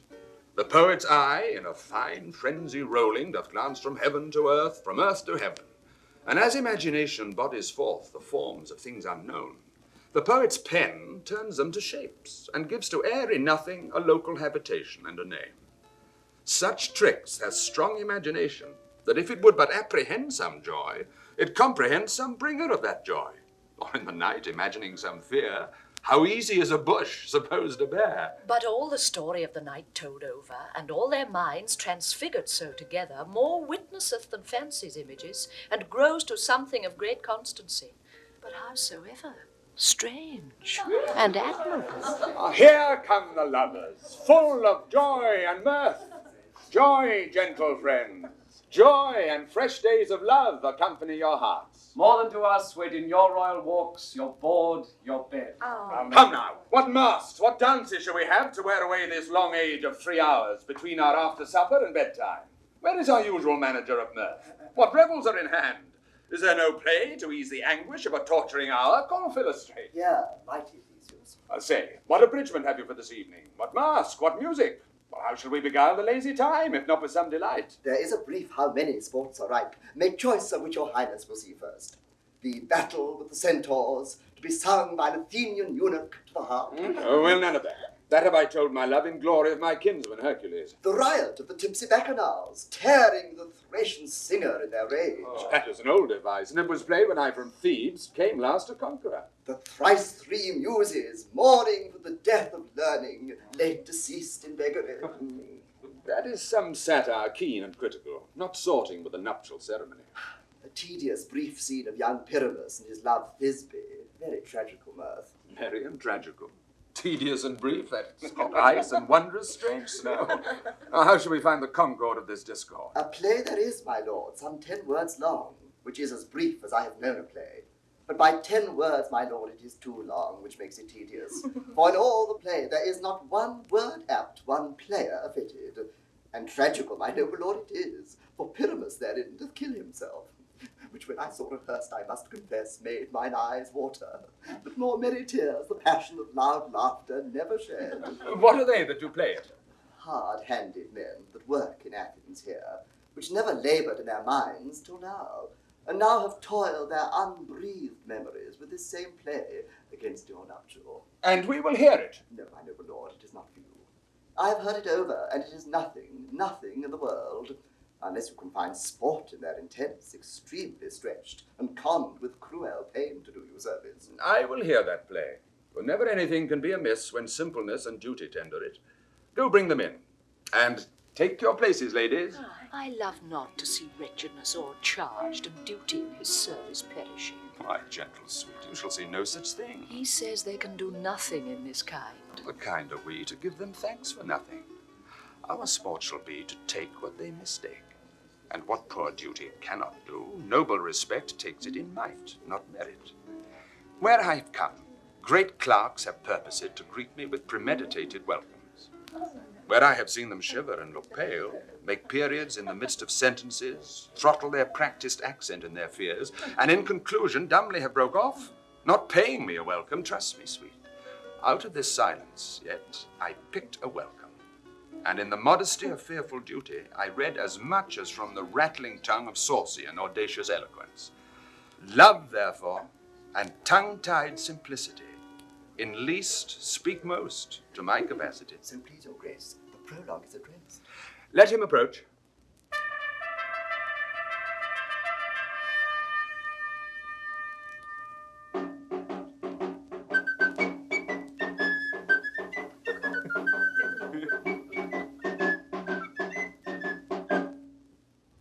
Offend, it is with our goodwill that you should think we come not to offend, but with goodwill to show our simple skill, that is the true beginning of our end. Consider then we come but in despite. We do not come as minding to content you, our true intent is all for your delight, we are not here. That you should here repent you, the actors are at hand, and by their show you shall know all that you are like to know. This fellow does not stand upon points. He hath read his prologue like a rough colt, he knows not to stop. Good moral, my lord, 'tis not enough to speak, but to speak true. Indeed, he hath played on his prologue like a child on a recorder, a sound, but not in government. His speech was like a tangled chain, nothing impaired, but all disordered. Who's next? Gentlemen, perchance you wonder at this show, but wonder on till truth make all things plain. This man is Pyramus, if you would know. This beauteous lady Thisbe is Sir Fain. This man with lime and rough cast doth present war, that vile wall which did these lovers sunder, and through war's Those chink poor souls they are content to whisper, at the which let no man wonder. This man with lanthorn, dog, and bush of thorn presenteth moonshine. If you will know why moonshine did these lovers think no scorn, to greet at Niner's tomb there to woo. This grisly beast, which Lion hight by name, the trusty Thisbe coming first by night, did scare away, or rather did affright. And as she fled, her mantle she did fall, which Lion vile with bloody mouth did stain. Anon comes Pyramus, sweet youth and tall, and finds his trusty Thisbe's mantle slain. Whereat with bloody blameful blade, he bravely broached his boiling bloody and Thisbe, tarrying in mulberry shade, his dagger drew and died. For all the rest let Lion, Moonshine, Wall, and lovers twain at large discourse, while here they do remain. I wonder if the lion be to speak. No wonder, my lord, one lion may, when many asses do. In this same interlude it doth befall that I, one Snout be named, present a wall, and such a wall as I would have you think that had in it a crannied hole or chink, through which the lovers Pyramus and Thisbe did whisper often very secretly. This low, this roof cast, and this stone doth show that I am that same wall, the truth is so. And this the cranny is, right and sinister, through which the fearful lovers are to whisper. Would you desire Lyman Hare to speak better? It is the wittiest partition that ever I heard discourse, my lord. Pyramus draws near the wall. Silence. Oh, grim-looked night! Oh, night with you so black! Oh, night, whichever art when day is not! Oh, night! Oh, night! Alack, alack, alack! I fear my Thisbe's promise is forgot. And thou, O wall, O sweet, O lovely wall, that stands betwixt her father's ground and mine, thou wall, O wall, O sweet and lovely wall, show me thy cheek, to beam through with mine eye. Thanks, courteous wall, do shield thee well for this. But see I, no Thisbe do I see. Oh, wicked wall, through whom I see your bliss, curse be thy soul for thus deceiving me. All the things being sensible should curse again. No, it should not. Deceiving me is Thisbe's cue. She is 20 now, and I'm to spy her through the wall. You should see before pet as I told you. Yonder she comes. Oh, wall, full often hast thou heard my moans for parting my fair Pyramus and me. My cherry lips have often kissed thy stones with lime and hair knit up in thee. I see a voice. How will I to the chink to spy, and I can hear my Thisbe's face. Thisbe, My love thou art. My love, I think. think what thou wilt. I am thy lover's grace.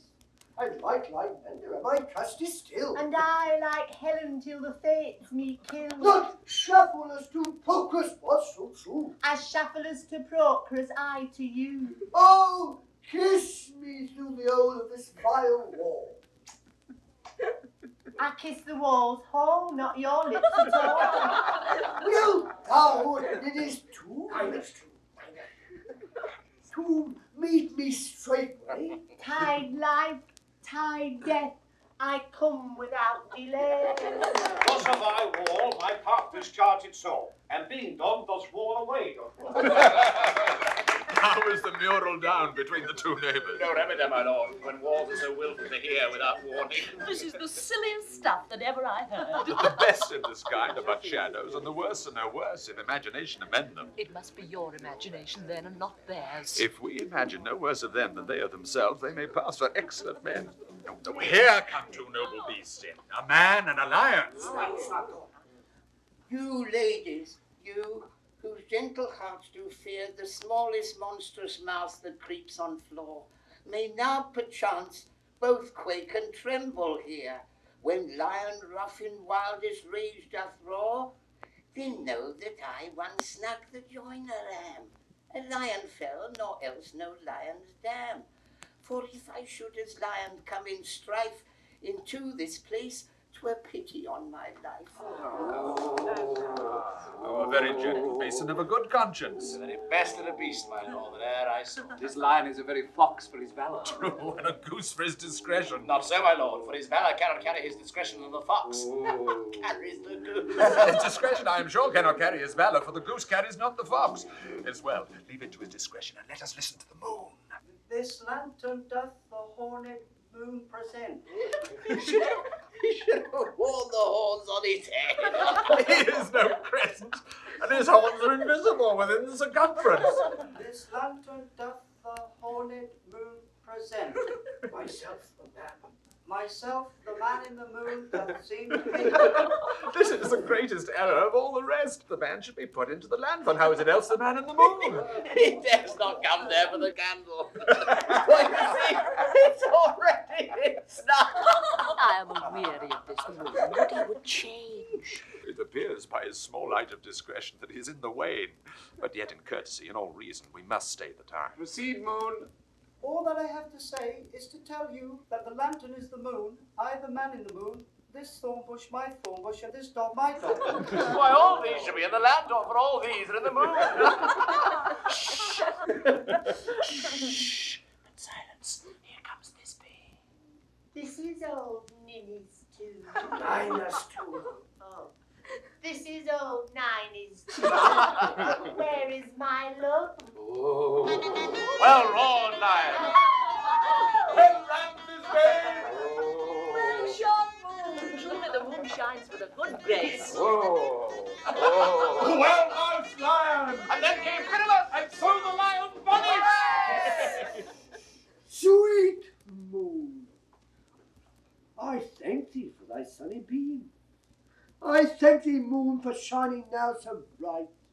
For by thy gracious golden, glittering gleams, I trust to take of truest Thisbe's sight. But stay, O spite! But mark, poor knight, what dreadful dool is here. Why, do you see? How can it be? Oh, dainty duck! Oh, dear! Thy mantle, good, was stained with blood. Approaching furies fell. Oh, fate, come, come, hath fed and thrummed. Quail crush, conclude, and quell. This passion and the death of a dear friend would go near to make a man look sad. Shrew my heart, but I pity the man. Oh, wherefore nature this so lion's frame? Since lion vile hath here deflowered my dear, which is, no, which was the fairest dame that lived, that loved, that liked, that looked, which here, come tears confound, outsawed and wound the pap at Pyramus, aye, that pap where heart doth hump, thus die I, thus. Now am I dead. Now am I fled. My soul is in the sky. Tongue, lose thy light. Moon, take thy flight. Now die, die, die, die.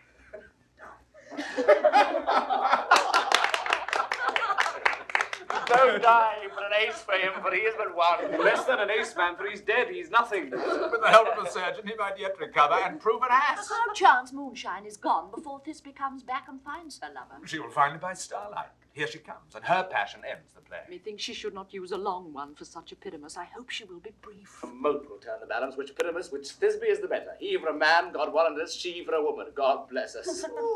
She hath spied him already with those sweet eyes. Thus she means fideligent. Asleep, my love? What? Dead, my dove? Oh, Pyramus, arise! Speak, speak. Quite dumb.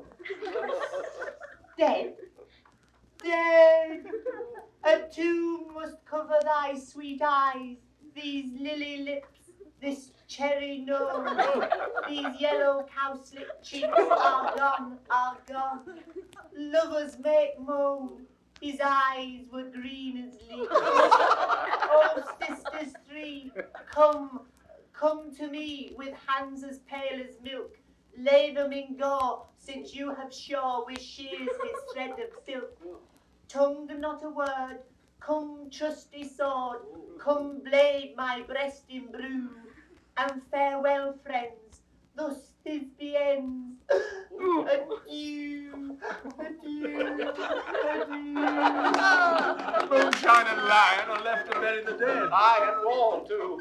No, I assure you, the wall is down the part of their farm. Will it please you to see the epilogue, or to hear a burgomaster between two of our company? Oh, no epilogue, I pray you. Your play needs no excuse. Never excuse, for when the players are all dead, there need none to be blamed. Marry, if he that writ it had played Pyramus and hanged himself in Thisbe's garter, it would have been a fine tragedy. And so it is, truly, and very notably discharged. But come, your burgomask, let your epilogue alone.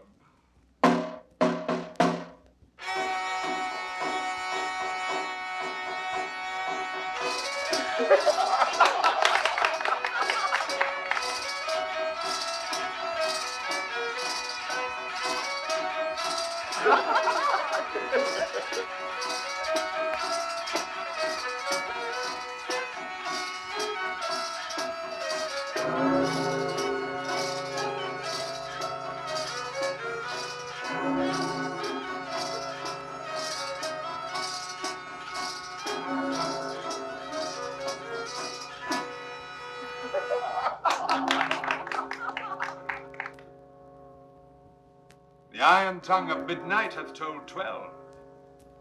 Lovers, to bed. 'Tis almost fairy time. I fear we shall outsleep the coming morn as much as we this night have overwatched. This palpable, gross play hath well beguiled the heavy gait of night. Sweet friends, to bed. A fortnight hold we this solemnity in nightly revels and new jollity.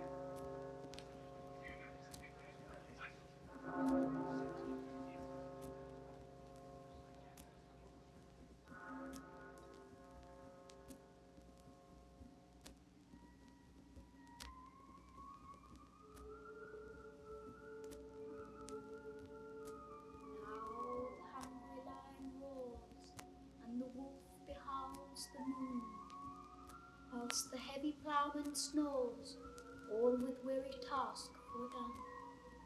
Now the wasted brands do glow, whilst the screech owl, screeching loud, puts the wretch that lies in woe in remembrance of a shroud. Now it is the time of night, that the graves, all gaping wide, everyone lets forth his sprite, and the churchway paths do glide. And we fairies that do run by the triple Hecate's team, from the presence of the sun, following darkness like a dream.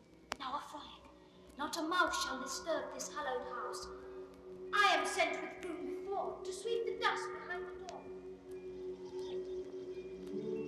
Through the house give glimmering light, by the dead and drowsy fire, every elf and fairy sprite hop as light as bird from briar, and this ditty after me, sing and dance it trippingly. First rehearse your song by rote, to each word a warbling note. Hand in hand with fairy grace, will we sing and bless this place.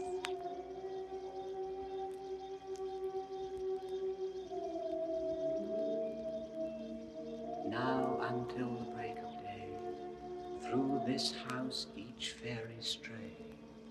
To the best bride bed will we, which by us shall blessed be, and the issue there create ever shall be fortunate. So shall all the couples three ever true in loving be, and the blots of nature's hand shall not in their issue stand. Never mole, hair, lip, nor scar, nor mark prodigious, such as are despised in nativity, shall upon their children be.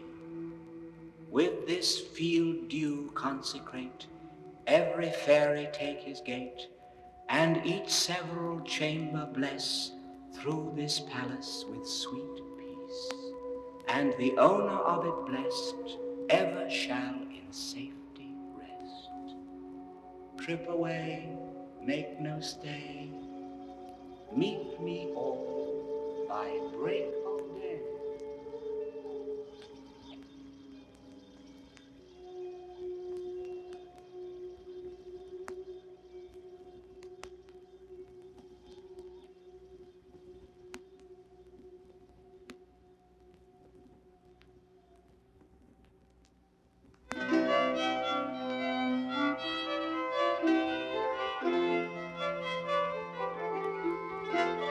If we shadows have offended, think but this and all is mended, that you have but slumbered here, while these visions did appear, and this weak and idle theme, no more yielding but a dream.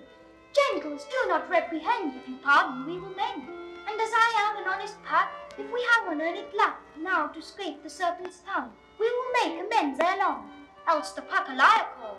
So good night unto you all.